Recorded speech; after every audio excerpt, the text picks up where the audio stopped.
सियावर रामचंद्र की, सियावर रामचंद्र की, सियावर रामचंद्र की, सियावर रामचंद्र की।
राज्य अभिषेक लगभग संपन्न होने वाला है,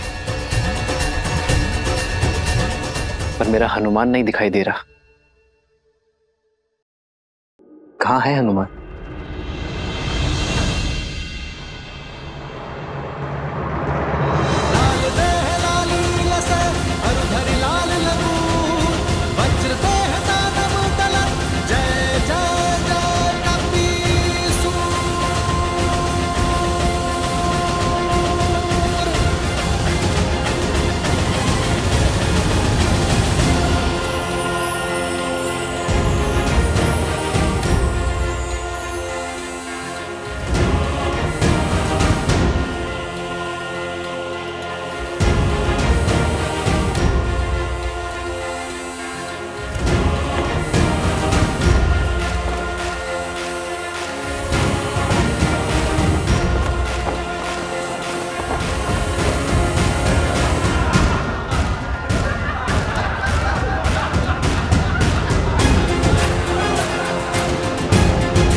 इसे अपने मस्तक पर धारण करने से श्री राम की आयु बढ़ती है, मन में उनके लिए प्रेम बढ़ता है और समाज में उनकी प्रतिष्ठा।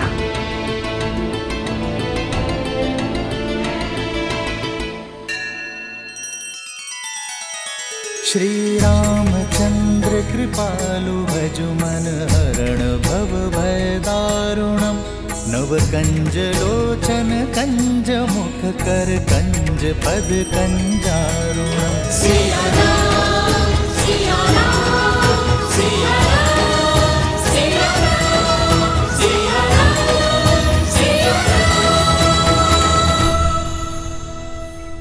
माता, आप चिंता ना कीजिए। ना मुझे किसी के ठाठ से अंतर पड़ता है और ना ही उपहास से। मेरे लिए मेरे प्रभु का जीवन, उनका सम्मान, उनका मुझसे प्रेम महत्व रखता है। माता, आपने तो मुझे अनोखा मार्ग दिखा दिया। आपके मस्तक पे एक चुटकी सिंदूर लगाने से मेरे प्रभु का सम्मान इतना बढ़ गया। तो माता, आप सोचिए, मेरे प्रभु का सम्मान और प्रभु का मुझसे प्रेम अब कितना बढ़ेगा।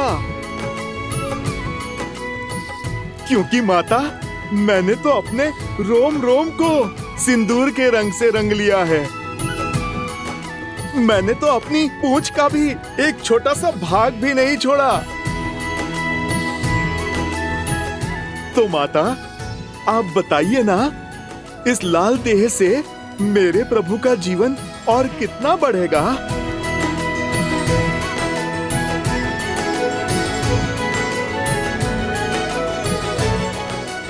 तुम्हारा प्रेम, तुम्हारी श्रद्धा, समर्पण अनंत है, अमर है हनुमान। तुम चिरंजीवी रहोगे और जब तक तुम रहोगे तुम्हारे हृदय में श्री राम का प्रेम सदा के लिए धड़कता रहेगा।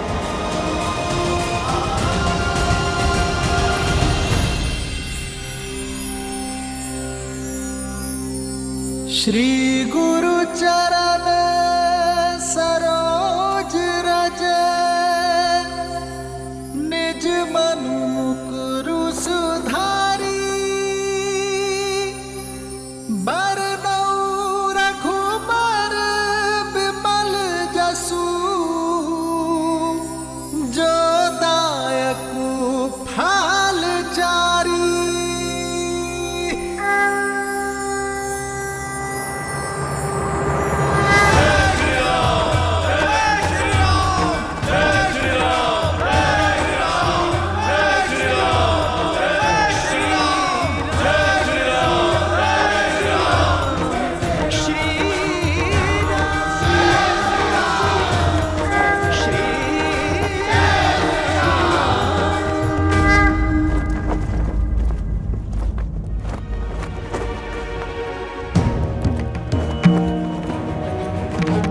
इस राज्य अभिषेक के समय की कुंडली में यह स्पष्ट है कि एक महाआसुरी शक्ति अयोध्या में प्रवेश करने वाली है।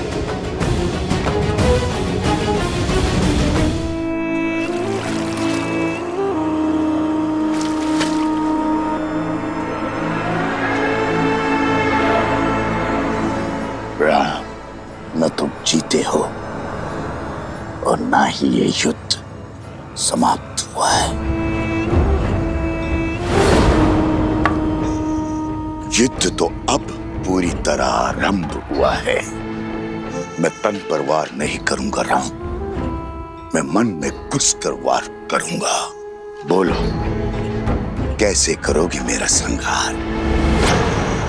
रावण की नाभि का अमृत सूख गया, किंतु प्रजा के मन के विचारों का मैल कभी नहीं सूखता।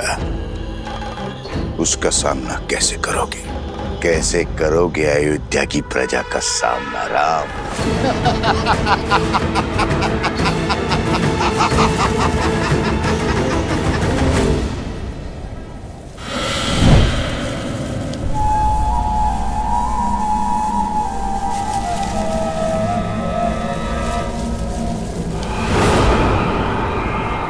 भूल हो गई मुझसे, जो आपसे सहायता की आस कर बैठी मैं, आपके द्वार पर प्रतिशोध की भिक्षा मांग बैठी मैं। अपने हाथ पे हाथ धरे देखते रहे और वहां राक्षस राज्य का अंत करने वाला वो राम, उसका राज्य अभिषेक हो गया। पराजय है ये आपकी।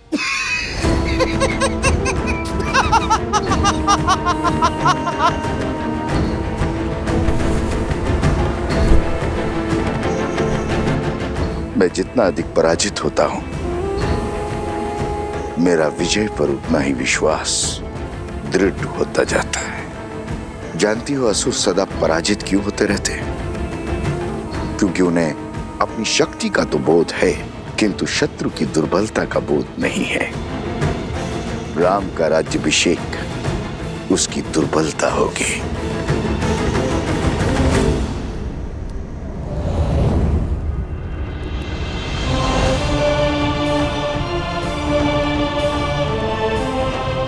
प्रणाम आचार्य। प्रणाम महर्षि। राज्य अभिषेक की कोटि कोटि बधाई हो अयोध्यापति, किंतु हर बधाई के साथ एक चुनौती जुड़ी होती। आपने पापियों का संहार तो किया, पाप का नहीं। दशानन को मारा, मगर उसकी सोच को नहीं। आपकी सोच एक ऐसा छलिया है जो बार बार स्वरूप बदलकर सामने आता और प्रहार करता। मैं वार करूंगा तो राम, प्रतिकार करेगा। मैं युद्ध में विश्वास नहीं रखता। मैं 1000 छोटे छोटे घाव में विश्वास रखता हूं, और वो घाव मैं उसे नहीं दूंगा, उसके अपने देंगे। और जब घाव अपने देंगे तो लाचार होगा और पीड़ा भी अधिक होगी। अर्थात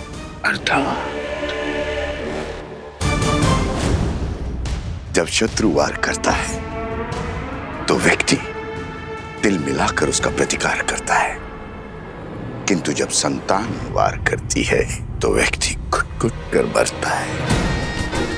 अयोध्या की प्रजा को संतान मानता है ना राम।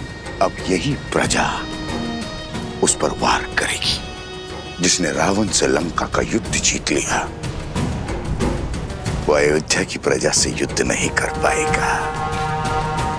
अब उस पर उसकी प्रजा से प्रहार करवाऊंगा। अयोध्या के भीतर एक युद्ध होगा जिसे अयोध्या हार जाएगी। अयोध्या की प्रजा के मन में इतना विष घोल दूंगा जिसे राम तो क्या महादेव भी नहीं काट पाएंगे। रावण महान शिव भक्त था, ज्ञान का सागर था, किंतु वो राक्षस सुमाली की राक्षसी वृत्तियों से जन्मा था। राक्षस सुमाली के अन्य पुत्र भी है श्री राम, जिनमें न रावण सा तप है और न ही ज्ञान है, तो केवल कुटिलता। क्षमा करें महर्षि, अयोध्या के उत्तर की ओर भरत भैया है, पूर्व की ओर लक्ष्मण भैया और पश्चिम की ओर मैं, और दक्षिण की ओर हनुमान जी हैं। हम 4 बलशाली अयोध्या के द्वारपाल हैं। हमारे होते अयोध्या को किसका भय? पांव पर पादुका पहनने से, बाहर के कष्ट से बचा तो जा सकता है कुमार शत्रुघ्न, किंतु फोड़ा यदि देह के भीतर से निकले तो क्या करोगे? जब अग्नि घर के भीतर ही लगी हो तो द्वार बंद करने से कोई लाभ नहीं होगा।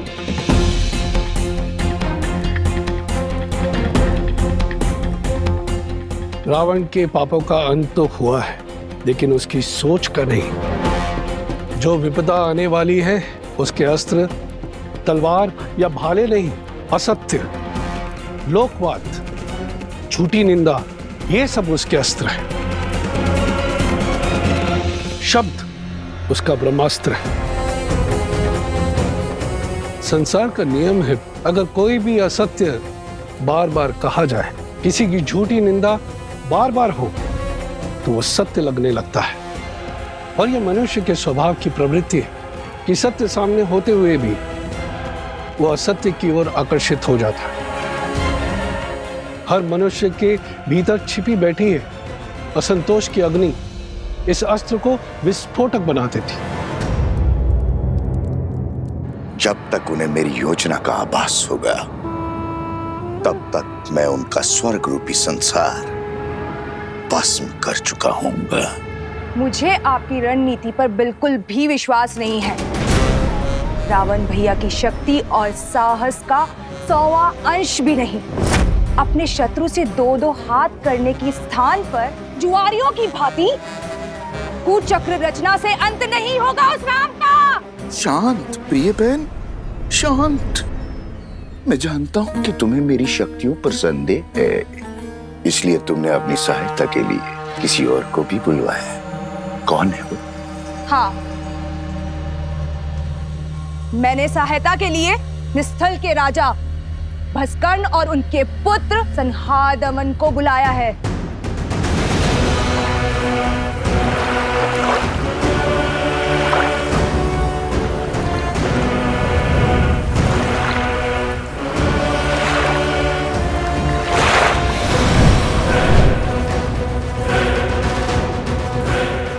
ये महाअसुर भस्कर्ण के सैनिक हैं। आप मेरे साथ? तुम्हारे महाराज को वरदान है कि जब तक वो जल में, वायु में या पृथ्वी पर खड़े होंगे, उनका वध करना असंभव है। हाँ।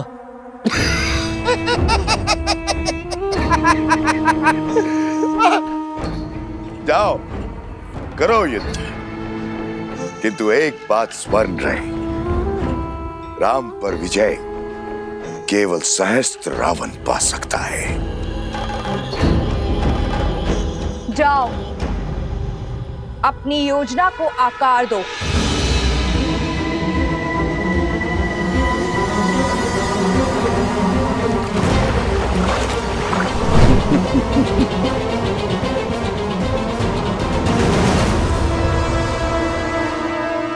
शूर्पणखा, सच है क्या और ब्रह्म क्या है, यह प्रश्न सदा से अमर खड़ा है।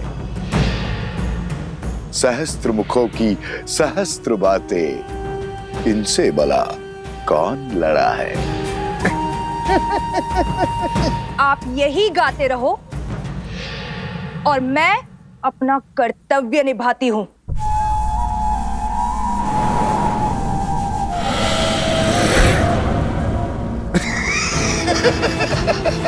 राम राज्य पर अनिष्ट की छाया तक नहीं आएगी महर्षि। ऐसी परिस्थिति आएगी ही नहीं कि कभी असंतोष अपने पैर पसारे। असंतोष ईर्ष्या से जन्म लेता है राजकुमार, और स्थिति से नहीं।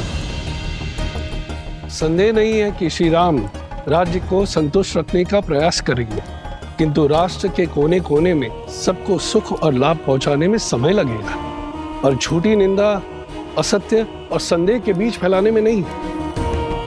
संदेह मन के किसी कोने में छिपकर घास के तिनकों की भांति तनिक सी निंदा से पोषित होकर बढ़ता रहता है, और हमारी अनुमति के बिना हमारी मति भ्रष्ट करता रहता है, और यही सहस्त्र रावण की शक्ति है।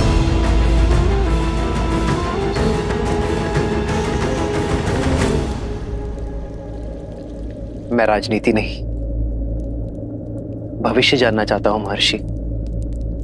क्या छुपा है भविष्य के गर्भ में? अव्यवस्था, अराजकता, विजय भी होगी, किंतु भयंकर पीड़ा और संघर्ष के बाद। मानव जीवन तो है ही दुखों और संघर्षों का सागर, इससे भय क्या? मैं तो अयोध्या के विषय में पूछ रहा हूं महर्षि। मैं भी अयोध्या के विषय में ही बता रहा हूं राजन।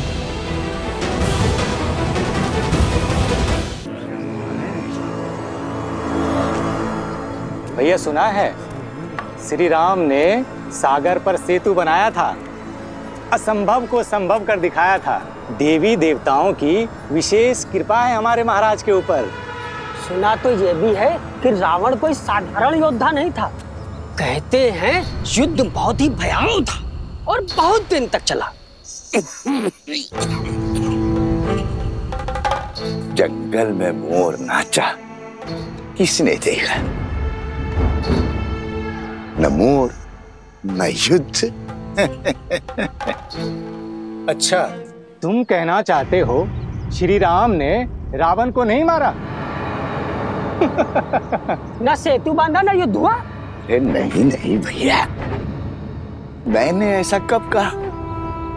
अरे हुआ होगा युद्ध, पर ऐसा नहीं जैसा सब बता रहे हैं।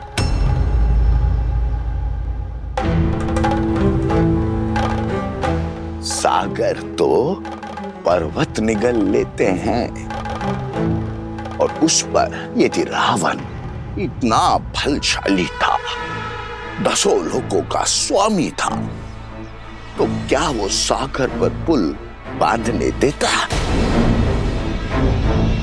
कदापि नहीं। तो क्या हमारे राघव असत्य कह रहे हैं? राम राम राम, ऐसा मैंने कब कहा भैया?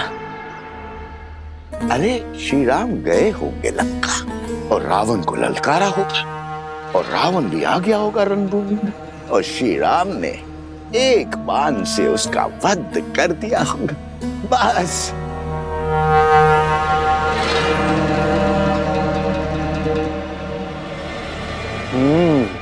हो सकता है ये सब कथा वानरों ने बनाई हो। ऐसे ही बात का पतंगड़ बना दिया होगा। सत्य वचन भैया, सत्य वचन। ये कहानी अवश्य वानरों ने बड़ी बनाई है। श्री राम तो रघुकुल वंशज है, सोचा होगा श्री राम की यश की गंगा में हाथ धो लेते हैं।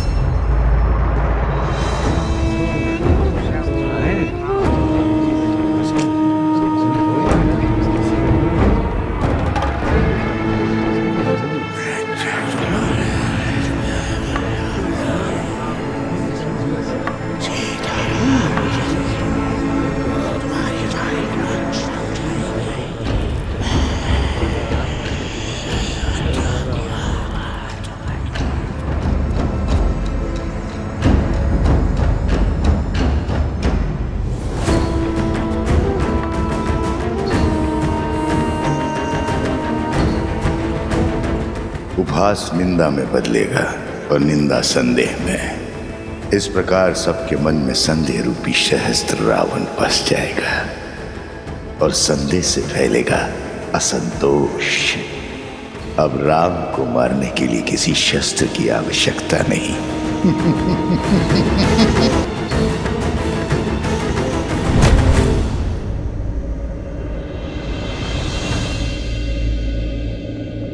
अरे क्या हुआ?